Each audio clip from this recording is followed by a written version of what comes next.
7 శనివారాల వ్రతం 3వ వారం కూడా చాలా బాగా జరిగింది. సప్త శనివారాల వ్రతంలో 3వ వారం నేను చేసిన ప్రసాదాల కోసం ఈ వీడియోలో కంప్లీట్ డీటెయిల్స్ ఇచ్చేస్తాను. యథావిధిగానే ఎర్లీ మార్నింగ్ పూజ మొత్తం కంప్లీట్ అయిపోయింది. ముందు రోజే అంటే శుక్రవారం ఈవినింగ్ ఇల్లు మొత్తం క్లీన్ చేసుకున్నాను. పూజ గది విషయానికి వస్తే శనివారం పొద్దున్నే క్లీన్ చేసుకున్నాను. ఉదయం పూజకి బ్లాక్ కలర్ శారీ వేసుకుని యథావిధిగా పూజ కంప్లీట్ చేసేసుకున్నాను. ఉదయం పూజ మొత్తం అయిపోయిన తర్వాత ప్రసాదం కోసం 7 నల్ల నువ్వులు, చిమ్నీలు, 7 అరటిపళ్ళు, కొన్ని నల్ల ద్రాక్ష పళ్ళు నైవేద్యంగా సమర్పించాను. ఇక సాయంత్రం ప్రసాదాల విషయానికి వస్తే ఉదయం చేసిన ప్రసాదాలు ఏవి సాయంత్రం సమర్పించకూడదు స్వామివారికి. సాటర్డే రోజు ఆఫ్టర్నూన్ 1కి స్నానం చేసి ప్రసాదాలు స్టార్ట్ చేశాను. 7 రకాల ప్రసాదాలు చేస్తాను కాబట్టి కొంచెం టైం పడుతుంది, అందుకే ఎర్లీగానే స్టార్ట్ చేసేసాను. ప్రతి శనివారం 7 రకాల నైవేద్యాలు పెట్టాలని ఏమీ లేదు. మీ ఓపిక బట్టి మీరు చేసుకోండి. మీకు ఓపిక ఉంటే చేసుకోండి, లేదు అంటే చక్కెర లడ్డూలు చేసి పెట్టుకోండి, సరిపోతుంది. ఇక్కడ నేను స్వామివారికి ఎంతో ఇష్టమైన చక్కెర లడ్డూలు చేస్తున్నాను. శనగపిండి ఇలా కలుపుకొని దాన్ని బూందీ వేసి స్వామివారికి ఎంతో ఇష్టమైన చక్కెర లడ్డూలు ప్రిపేర్ చేయడానికి ఫుల్ డీటెయిల్స్ కావాలి అని అంటే షార్ట్ వీడియోలో అప్లోడ్ చేశాను, ఒకసారి వెళ్ళి చెక్ చేయండి. కంప్లీట్ కొలతలతో సహా చెప్పాను అందులో. ఇంకా చక్కెర కూడా పాకం వచ్చిన తర్వాత చేసుకున్న బూందీ మొత్తం అందులో వేసి కలిపేసుకున్నాను.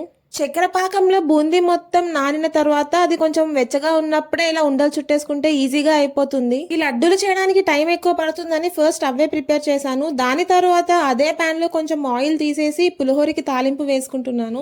ఆవాలు, జీలకర్ర, మినపప్పు, శనగపప్పు అవి వేగిన తర్వాత పల్లీలు కూడా వేసుకుని వేపుకున్నాను. దాని తర్వాత ముందే స్లిట్ చేసి పెట్టుకున్న చిల్లీస్ అండ్ ఎండుమిర్చి, కొంచెం కరివేపాకు కూడా వేసిన తర్వాత తాలింపులో నుంచి కొంచెం తీసుకుని సైడ్ కి పెట్టుకున్నాను దద్దోజనం చేయడానికి. అందులోనే తాలింపు తీసుకున్న తర్వాత ఇలా చింతపండు కూడా వేసేసి కలుపుకుంటున్నాను. కొంచెం ఇంగువ కూడా వేసుకోండి, పులిహోరలోకి ఇంగువ ఉంటేనే ఆ సువాసన వస్తుంది. ఇలా చింతపండు గొజ్జు కూడా వేసుకున్న తర్వాత అది బాగా థిక్ పేస్ట్ అయిపోవాలి. ఇలా వాటర్ ఏమి ఉండకూడదు దాంట్లో. ఈలోపు వేరే స్టవ్ పైన పరమాన్నం వండడానికి రైస్ పెట్టుకున్నాను, అది ఉడుకుతూ ఉంది.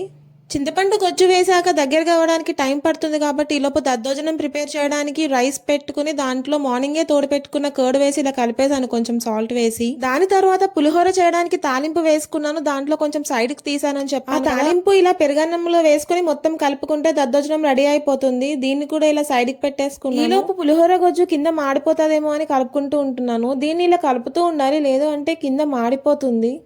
దగ్గరగా అయిపోవాలి గొజ్జు మొత్తం. ఈలోపు పరమాన్నం కోసం పెట్టుకున్న రైస్ ఉడికిపోయింది. దాంట్లో ఇలా పాలు పోసేసాను. అది కూడా ఉడికిన తర్వాత కొంచెం బెల్లం తురిమి పెట్టుకున్నాను, దాన్ని వేసేసి ఇలాచీ వేసి కలిపేస్తున్నాను. మీరు బెల్లం వేసేటప్పుడు జాగ్రత్త, స్టవ్ ఆఫ్ చేసిన తర్వాత బెల్లం వేయాలి, లేదు అంటే పాలు పులిహోరకి వేసుకున్న తాలింపు కూడా ఇలా దగ్గరగా అయిపోయింది. దాన్ని కూడా ఇలా రైస్ లో మిక్స్ చేసేస్తున్నాను. వేడిగా ఉన్నప్పుడే మిక్స్ చేసుకుంటే బాగుంటుంది. పులిహోర కూడా ప్రిపేర్ అయిపోయిన తర్వాత రవ్వ కేసరి కోసం కొంచెం గీ వేసుకుని ఫస్ట్ రవ్వని ఇలా వేపుకుంటున్నాను. ఇలా రవ్వ వేసుకుని వేపుకునేటప్పుడు అది కొంచెం గోల్డెన్ బ్రౌనిష్ కలర్ లో వస్తే టేస్ట్ బాగుంటుంది.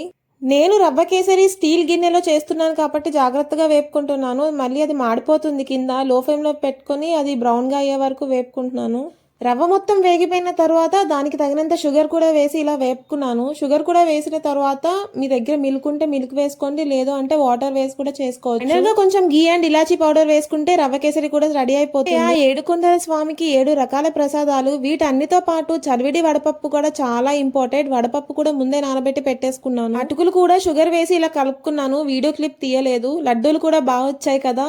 ఇలా నాకు ఓపికన్నంత వరకు ప్రసాదాలన్నీ చేసిన తర్వాత కిచెన్ క్లీన్ చేసేసరికి 5:30 అయిపోయింది. ఇంకా వెంటనే ఫ్రెష్ అయిపోయి పూజ స్టార్ట్ చేసేసాను. సాయంత్రం చేసుకునే పూజకి నేను ఎల్లో కలర్ శారీ వేసుకున్నాను. పూజ మొత్తం చేసుకున్న తర్వాత మార్నింగ్ పెట్టుకున్న పిండి ప్రమిదలను తీసేసిన తర్వాత ఇలా ఒత్తులకి కాటుక రాసి నల్ల ఒత్తులు తయారు చేసుకుని నువ్వుల నూనెతో దీపం పెట్టి ఇంకా పూజ స్టార్ట్ చేసుకుని విఘ్నేశ్వరుని పూజ, కలశారాధన, విశ్వక్సేన ఆరాధన, స్వామివారికి, పద్మావతి అమ్మవారికి, లక్ష్మీదేవికి అష్టోత్తరాలు చదువుకున్నాను. పూజ మొత్తం కంప్లీట్ అయిన తర్వాత నైవేద్యం సమర్పించి స్వామివారికి హారతి ఇచ్చే పూజ మొత్తం కంప్లీట్ అయ్యేసరికి 7:30 అయిపోయింది. దాని తర్వాత మా ఇంటికి దగ్గరలో ఉన్న టెంపుల్ కి వెళ్ళాము. వెంకటేశ్వర స్వామి టెంపుల్ అనుకుని వెళ్ళాము, కానీ లక్ష్మీ నరసింహస్వామి టెంపుల్. ఈ సప్త శనివారాల వ్రతంలో ముఖ్యంగా మనం విశ్వక్సేన ఆరాధన చేస్తాం కదా, ఆ విశ్వక్సేన టెంపుల్ కూడా అక్కడే కనిపించింది. మేము టెంపుల్ కి వెళ్లేసరికి ఆల్మోస్ట్ 7:30 to 8 అయినా టెంపుల్ లో ఎవ్వరూ లేరు. చాలా ప్రశాంతంగా దండం పెట్టుకుని అక్కడ కాసేపు కూర్చొని టైం స్పెండ్ చేసి వచ్చేసాము ఇంటికి. టెంపుల్ లో బ్రాహ్మణులు తప్ప వేరే మనిషి ఎవ్వరూ లేరు. చాలా ప్రశాంతంగా ఉంది.